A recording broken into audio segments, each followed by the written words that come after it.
Vamos a analizar el método de los anillos o a veces conocido también como el método de las arandelas.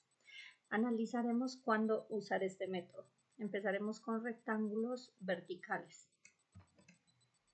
Ahora tenemos esta región limitada por la función y igual a f de x, y igual a g de x y la recta x igual a a y la recta x igual a b. Esta región que está sombreada va a girar alrededor del eje de rotación y igual a k. En el momento en que gira alrededor de este eje se genera un sólido de revolución, lo voy a graficar aquí enfrente.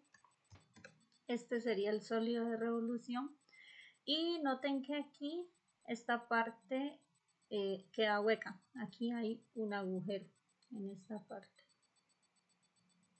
Por esa razón se conoce este método como el método de los anillos, porque al girar esta región alrededor de este eje va a quedar un agujero. Noten que aquí la región no está completamente unida al eje de rotación y si trazamos los rectángulos representativos en la región, miren que en este caso los rectángulos deberían ir de esta manera.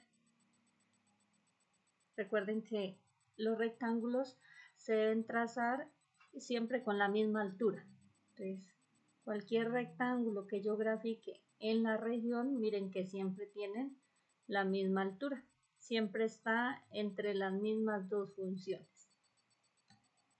De esta manera, para usar el método de los anillos, se debe tener en cuenta que la región no esté completamente unida al eje de rotación y que los rectángulos representativos sean de forma perpendicular al eje de rotación.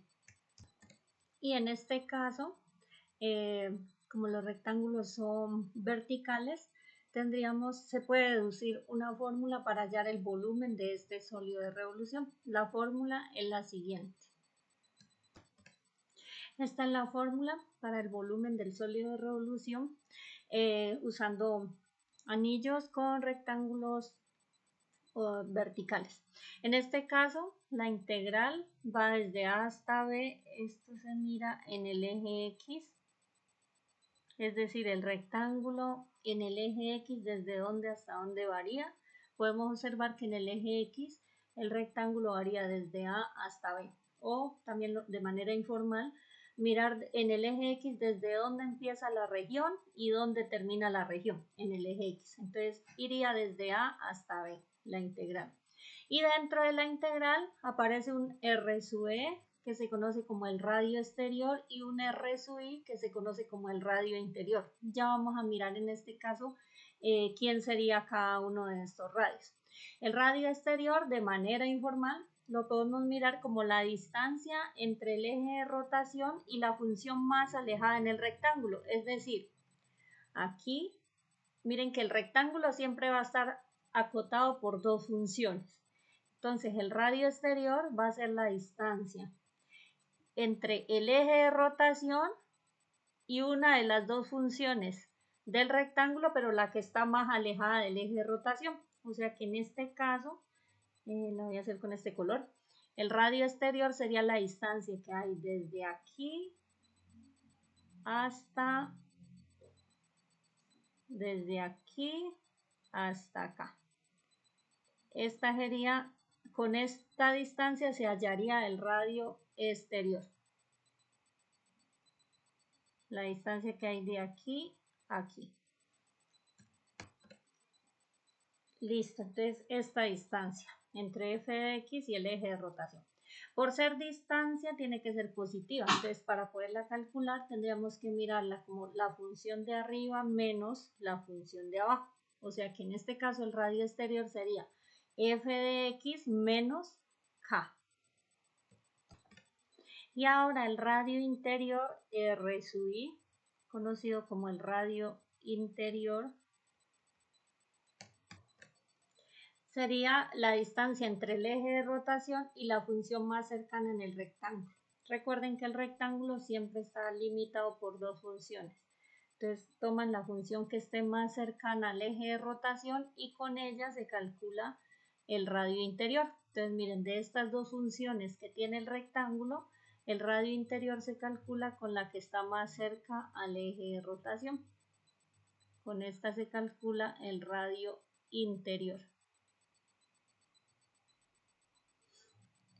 O sea que el radio interior, y como esto es una distancia, tiene que ser la función de arriba menos la función de abajo. O sea que el radio interior sería g de x, que es la función de azul, g de x menos el eje de rotación, que es k. G de x menos k sería el radio interior.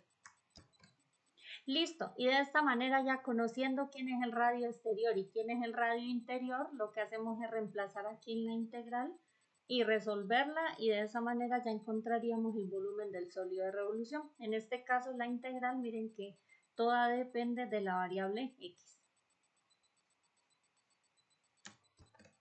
Noten aquí que si este eje de rotación no estuviese por debajo de la región, sino por encima, el radio exterior y el radio interior se calcularían pues con la misma definición, pero aquí cambiaría, ¿no?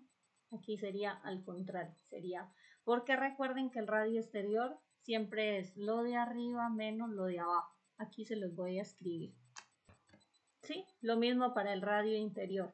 Como es distancia, entonces siempre se tiene que ser lo de arriba menos lo de abajo. Si el eje de rotación está por encima, por acá, entonces el radio exterior sería K menos la función más alejada, y el radio interior sería K menos la función más cercana.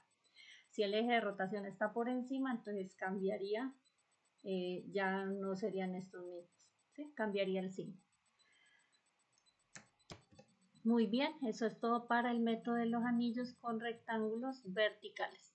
Entonces, ojo, se usa cuando la región no está unida al eje de rotación, cuando el rectángulo es perpendicular al eje de rotación. Esta es la fórmula que se usa. Aquí los límites de integración se miran en el eje X, desde donde hasta dónde va la región, y el radio exterior es esta distancia, siempre es la función de arriba menos la de abajo. Siempre va a ser la distancia entre el eje de rotación y la función más alejada en el rectángulo.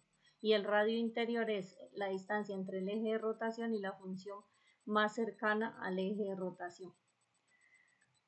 Se reemplaza aquí, se resuelven los cuadrados y ese sería el volumen de este sólido de revolución.